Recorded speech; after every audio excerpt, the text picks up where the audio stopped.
What's up, YouTubers? Wow. So this is the Zermeno Tyr. I have already done a first impressions, a full review, as well as a part 3, which involved the frame modification. I'll go ahead and just quick review show that here. This was done by Noftastic EDC Rodney. I had him basically cut in or mill in this spiral frag pattern. I'll go ahead and show it on this show site here. While leaving kind of the, I think it's an aluminum oxide wash on it. So it kind of, he kind of pointed out as it's a steampunk look. But he put in this beautiful pattern that it's really his own. And he also went ahead and did a full radiusing of these squared out edges. And it's amazing. So, excuse me, we'll move beyond that. Really, this is part 4, which I wanted to go ahead and I was going to do it anyway.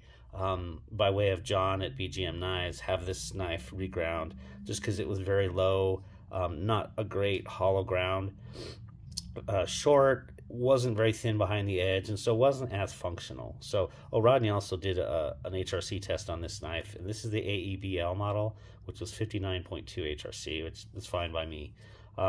So in any case, I did not go to John. I actually decided to buy a knife of his. It was actually on the used market from Talica Life on Instagram. And oh, actually, I'll show that for a quick second. That is the Javelin, and I'm actually going to probably be buying a knife or 2 more from John. So it's excellent. This one is in crew wear, holds a great edge, and wow, very good knife. So props to him at BGM Knives. So in any case, going back to the Tyr here, I wanted to have this in reground, so I sent it out to who but the other master, in addition to Rodney, is Sawtooth Dave. And just take a look at this. He went ahead and did from what was essentially just a contiguous, very, like I said, low, shallow grind that wasn't the most useful.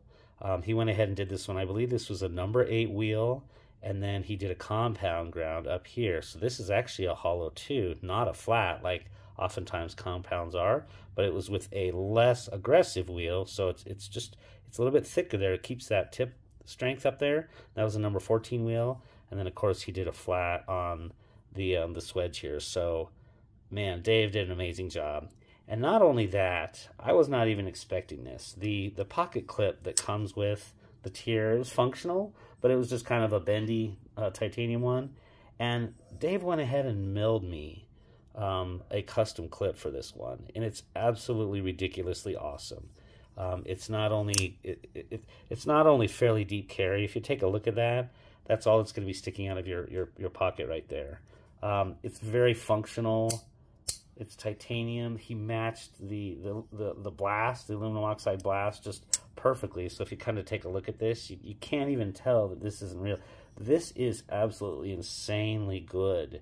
Light, comfortable in hand, because there's no pokey of any kind. It's just excellent. So yeah, it's not going to be a long video. This is basically it. I just wanted to go ahead and show part 4 of the Zermeno Tyr. And what an amazing job Sawtooth Dave did. I'll link his channel below.